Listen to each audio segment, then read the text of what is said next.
दैनिक Chhattisgarh channel देखना शुरू कर चुके हैं आप और छत्तीसगढ़ प्रदेश की आज की तमाम सभी महत्वपूर्ण बड़ी खबरों की शुरुआत जय जोहार और नमस्कार के साथ। छत्तीसगढ़ में आने वाले 5 दिनों तक के लिए मौसम विज्ञान विभाग ने एडवाइजरी जारी की है, जहां बारिश और आंधी चलने के आसार आने वाले 5 दिनों के लिए नजर आ रहे हैं। एक बार फिर से मौसम का मिजाज छत्तीसगढ़ में बदल सकता है। मौसम विज्ञान विभाग के मुताबिक आने वाले 5 दिनों तक प्रदेश में अंधड़ के साथ साथ बारिश के आसार हैं। साथ ही सोमवार 13 मई से बारिश की गतिविधियां भी बढ़ सकती हैं। बारिश होने की वजह से तापमान में गिरावट आएगी और गर्मी से राहत मिलेगी। विभाग के अनुसार आने वाले 2 दिनों में अधिकतम तापमान के बाद 3 डिग्री सेल्सियस तक की बढ़ोतरी होगी और उसके बाद तापमान में गिरावट आएगी। बीते दिन रायपुर सहित प्रदेश भर में आंशिक रूप से बादल छाए रहे, वहीं कुछ क्षेत्रों में हल्की बारिश भी रिकॉर्ड की गई। भले अधिकतम और न्यूनतम तापमान में गिरावट रही।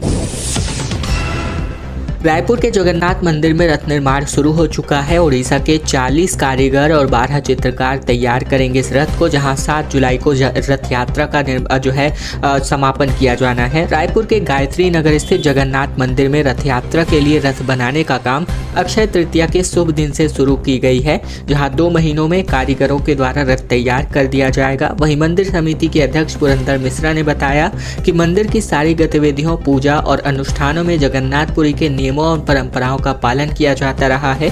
मंदिर में हर साल महाप्रभु जगन्नाथ, बलभद्र और सुभद्रा के रथ तैयार किए जाते हैं। पौराणिक परंपराओं के अनुसार उड़ीसा के जगन्नाथपुरी में अक्षय तृतीया पर लकड़ी की पूजा करके रथ बनाने का काम शुरू होता है और इसी विधि विधान के साथ जगन्नाथ मंदिर में शुक्रवार सुबह 10:20 पर शुभ मुहूर्त में पूजा की गई। 6 जुलाई को नेत्र उत्सव की पूजा करके अगले दिन 7 जुलाई को धूमधाम से रथ यात्रा निकाली जाएगी। जगन्नाथपुरी में रथ बनाने के लिए नयागढ़ उड़ीसा से 10 पल्ला के जंगलों से लकड़ियां लाई जाती हैं और राजधानी में भी इसी जंगल से लकड़ियां आ रही हैं। धौरा और साज यानी कि साजा लकड़ियों से ये रथ बनाया जाएगा। मंदिर के अभिनव दाल बेहरा ने बताया कि उड़ीसा के 40 कारीगर 2 महीनों तक लगातार काम करके इस रथ को तैयार करने का काम करेंगे। बलरामपुर में बेमौसम बारिश की वजह से ओलावृष्टि की वजह से फसल बर्बाद हो गई है। दरअसल जिले में 2 दिनों से हुई बेमौसम बारिश और ओलावृष्टि की वजह से किसानों के खेतों में लगी सब्जी की फसल पूरी तरह बर्बाद हो चुकी है, जिससे किसान चिंतित और परेशान है।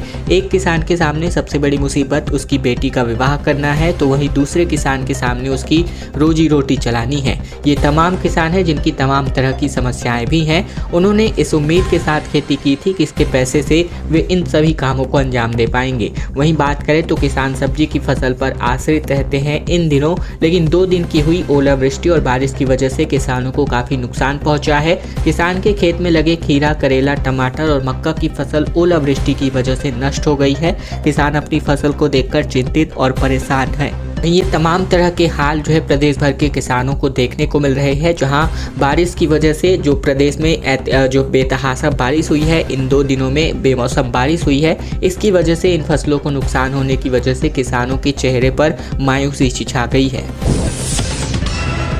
छत्तीसगढ़ में दवाओं का टोटा देखने को मिल रहा है, जहां टीबी मरीज मुश्किल में नजर आ रहे हैं।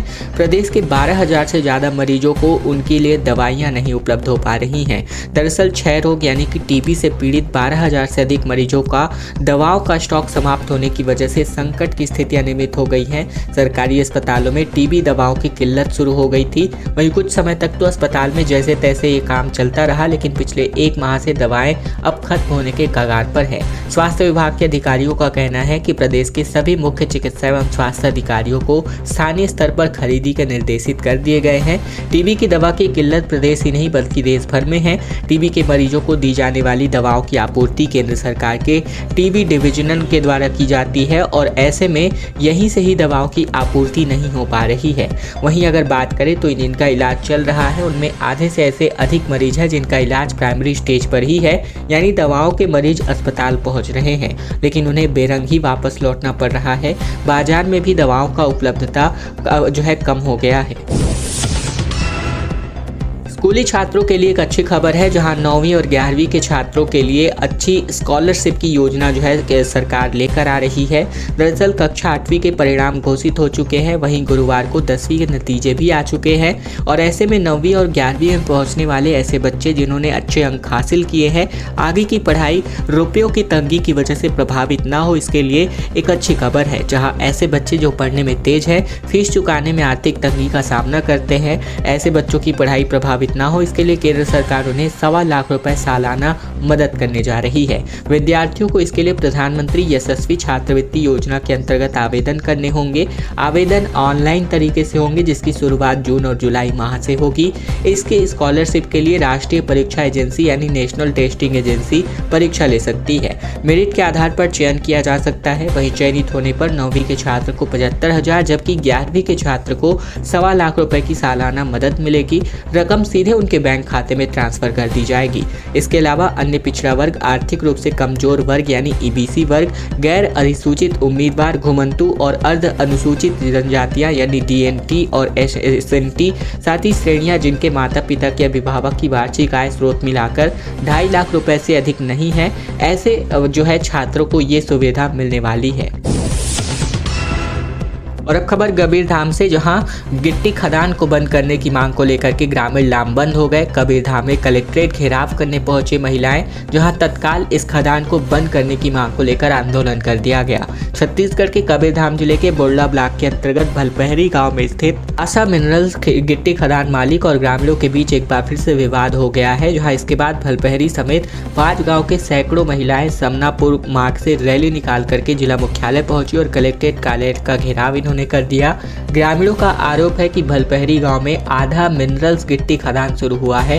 तब से जब आशा मिनरल्स जब गिट्टी खदान जब से शुरू हुआ है, जब से खदान के आसपास तकरीबन 20 किलोमीटर इलाके के भलपहरी, महली, खंडसरा और अचानकपुर समेत 5-6 गांवों का वाटर लेवल नीचे होता जा रहा है। खदान में महीने में 100 से ज्यादा 200 बार विस्फोट किया जाता रहा है, जिससे धूल और मिट्टी के फसल बर्बाद भी होते हैं। अब तो स्थितियां ये आ गई हैं कि बोर और हैंडपंप सूखने लगे हैं, नल में पानी कम आता है, जिससे पेयजल और खेती किसानी के लिए सिंचाई करने में काफ़ी दिक्कतें से जो है देखने को मिल रही हैं। कई बार प्रशासन को इसकी शिकायत कर दी गई है, बावजूद इसके प्रशासन भी खदान को बंद नहीं करा पा रहा है। ग्रामीणों ने पिछली बार बताया था कि विवाद होने के बाद भी खदान संचालित किया जा रहा था, जिसके बाद शिकायत पर खदान को बंद कराया गया था, लेकिन महीने बाद एक बार फिर से इसको चालू कर दिया गया है। इलाके में पानी के साथ साथ लोडिंग वाहनों का भी दिन भर आवागमन करने से अब रोड भी पूरी तरीके से जर्जर होती जा रही है, जिसके कारण ग्रामीणों को विभिन्न तरह की समस्याओं से गुजरना पड़ता है। ये तमाम तरह की समस्याएं इस गिट्टी खदान की वजह से हो रही हैं, जिसको लेकर अब पुरजोर विरोध कबीरधाम के ग्रामीणों के द्वारा 5-6 गांवों के ग्रामीणों के द्वारा किया जा रहा है। बिलासपुर से जबलपुर और प्रयागराज की फ्लाइट सेवा की शुरुआत एक बार फिर से शुरू की जा सकती है, जिसके लिए दिल्ली कोलकाता के बाद अब रांची के लिए भी हवाई सुविधा की जो सहमति है उस पर अब हस्ताक्षर करने को लेकर सहमति बन चुकी है। छत्तीसगढ़ के बिलासपुर से प्रयागराज और जबलपुर के लिए बंद की गई फ्लाइट सेवा की शुरुआत एक बार फिर से शुरू की जा सकती है। दिल्ली कोलकाता के साथ ही रायपुर, अंबिकापुर से रांची तक के लिए फ्लाइट की सेवा की शुरुआत जल्द शुरू कर दी जाएगी।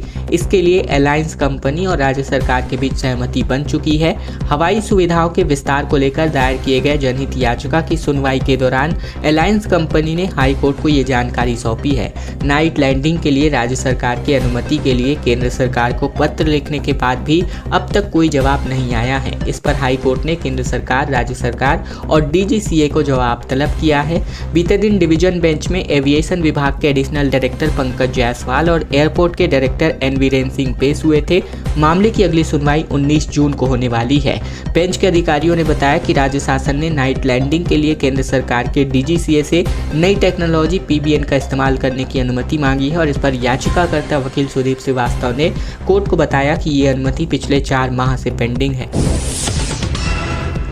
भिलाई में भगवान परशुराम की प्रतिमा का अनावरण किया गया, जहां खुर्सी पार में भगवान की भव्य शोभा यात्रा निकाली गई। हजारों की संख्या में श्रद्धालु इसमें सम्मिलित हुए। खुर्सीपार परशुराम चौक पर भगवान परशुराम जी की विशालकाय प्रतिमा स्थापित कर दी गई है।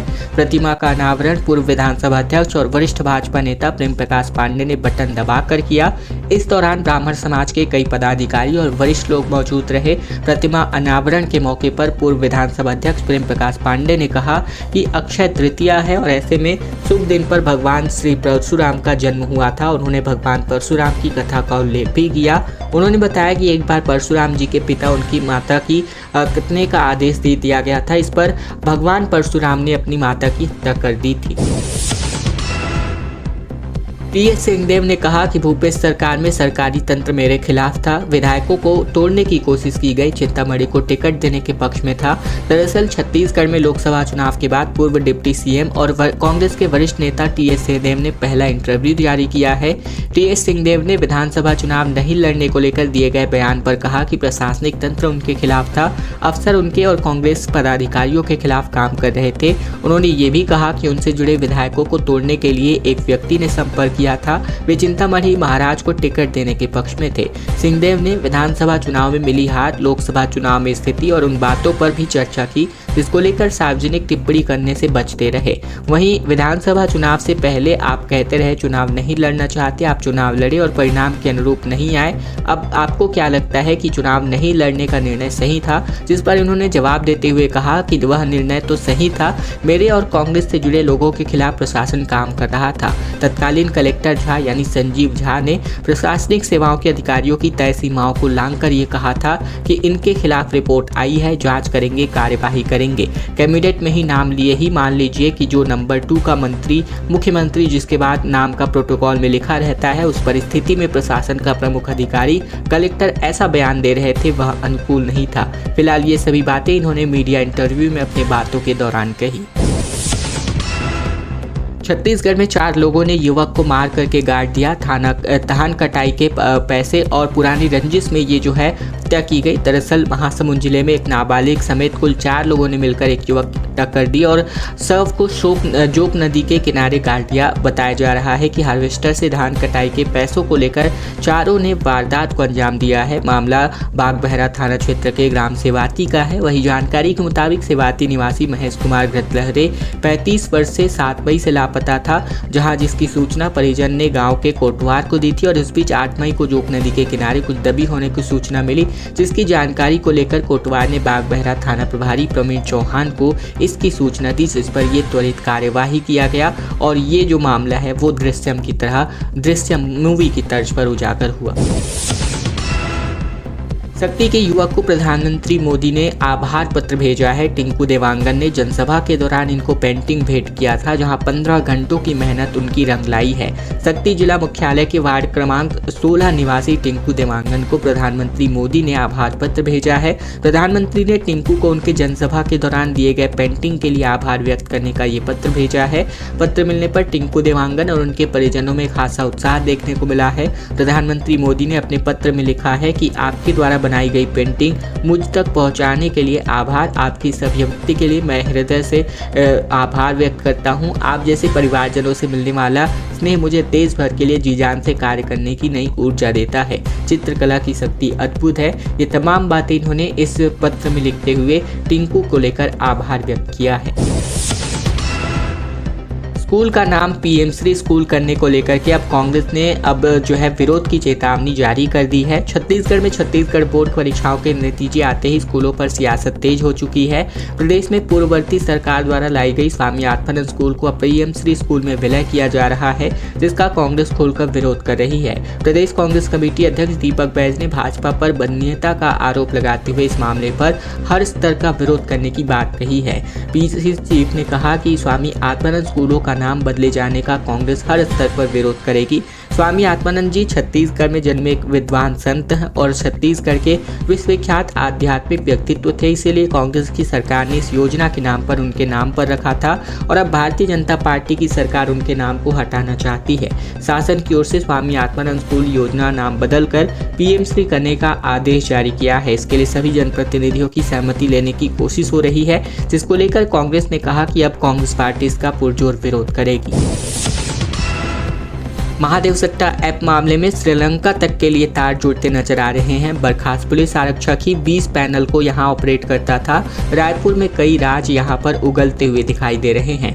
महादेव सट्टा ऐप में लगातार कई खुलासे हो रहे हैं। ईओडब्ल्यू की रिमांड पर बर्खास्त पुलिस आरक्षक अर्जुन यादव ने पूछताछ में कई हैरान करने वाली बातें बताई हैं। ईओडब्ल्यू का दावा है कि ऐप के 20 से ज्यादा पैनल तो अर्जुन खुद ऑपरेट करता था। इस पे 4 पैनल श्रीलंका से चलाना बताया गया। वहीं अर्जुन यादव एक पैनल कोलकाता में भी संचालित करता था। पूछताछ में जानकारी के बाद रायपुर पुलिस की टीम कोलकाता में कार्यवाही कर रही है। कोलकाता के कई ठिकानों पर दबिश देने की भी खबर है। साथ ही ईओडब्ल्यू की अर्जुन की जो मोबाइल की से कई ग्रुप की जो यहाँ पर जानकारी है वो यहाँ डिटेल मिलती नजर आ रही है। 200 से ज़्यादा बैंक अकाउंट, वहीं 3 करोड़ रुपए यहाँ पर फ्रीज किए गए हैं। ईओडब्ल्यू की टीम ने ग्रुप और जानकारी के आधार पर 200 से अधिक ऐसे बैंक अकाउंट्स की पहचान की है। साथ ही इनमें से तकरीबन 3 करोड़ रुपए की राशि को भी फ्रीज करवा लिया गया है। महिला सरपंच ने बच्ची को जंगल में छोड़ा, जिसकी वजह से भूख प्यास से इस बच्ची की जो है मृत्यु हो गई। छत्तीसगढ़ में 4 दिन बाद 3 साल की मासूम की यहां पर जो है बॉडी मिली है।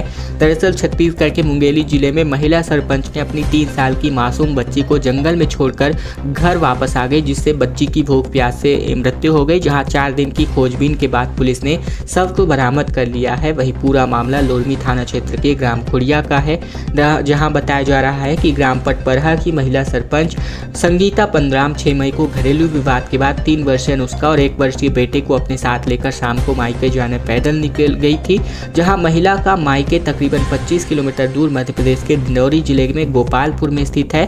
वहीं एसडीओपी मधुरी सिद्धिरी ने बताया कि महिला सरपंच ने बच्ची को अचानक मार टाइगर रिजर्व एरिया में स्थित 5 किलोमीटर दूर मैलू पहाड़ी पर छोड़कर अब वापस अपने घर आ गई थी, जिसकी जानकारी अपने पड़ोसियों को इन्होंने दी।